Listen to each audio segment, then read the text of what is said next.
A Department of Homeland Security internal report finds that Border Patrol agents did not strike or whip Haitian migrants with horse reins.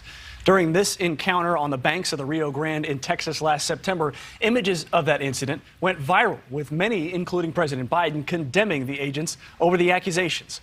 The report did find the agents used unnecessary force, acted unprofessionally and unsafely, and then one agent yelled offensive comments, including profanity, at migrants. And it was the Texas Department of Public Safety, not Customs and Border Protection, that requested the Horse Patrol units to disperse them. The majority of the Horse Patrol agents involved also report not being trained in crowd control, like ever. So for more on this, let's bring in Allie Bradley. She is the newest member of NewsNation. Allie, welcome to the team. Welcome to Morning in America.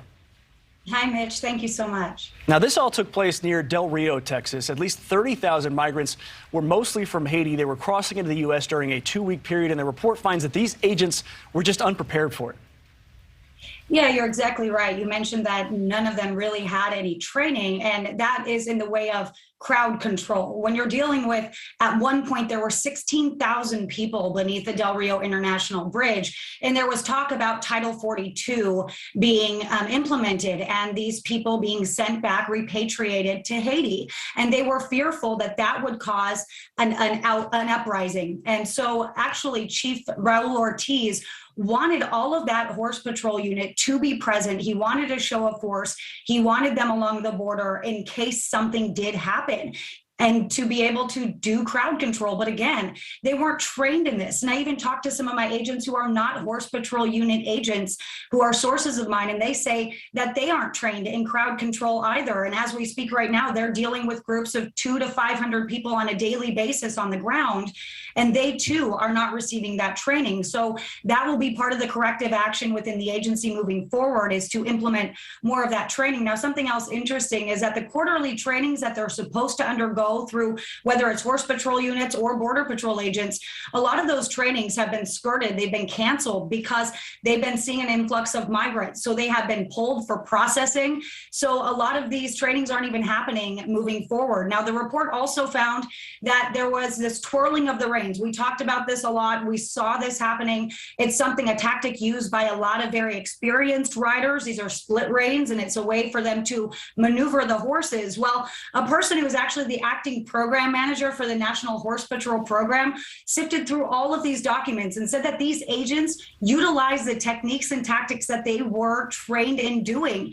Meanwhile, Commissioner Magnus had said in the news conference last week that this was not part of their training. So there's a lot of discrepancies in this report versus what the commissioner had said, Mitch. I'm very curious. These agents were widely condemned, but they weren't border protection agents. They were not actually whipping anyone. So have any of the condemnations been taken back? Has anybody said, hey, my bad, I didn't have the context there and I've screwed up? Yeah, so they are technically Border Patrol agents, but they're just part of the Horse Patrol unit. So you talk about they were publicly condemned. We heard Maxine Waters. We heard several lawmakers, President Biden and Vice President Kamala Harris, all publicly condemning these agents, saying that disciplinary action would be taken.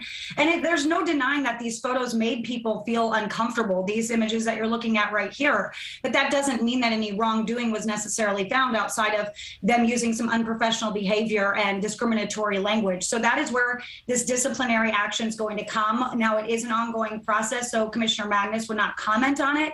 However, one of my high-level DHS sources says that these agents involved will be facing a 14-day unpaid suspension. Now, their supervisors are able to minimize that. They are able to decrease that if necessary. But again, it doesn't appear that any public exoneration will happen on the same stage that they were publicly condemned on, Mitch.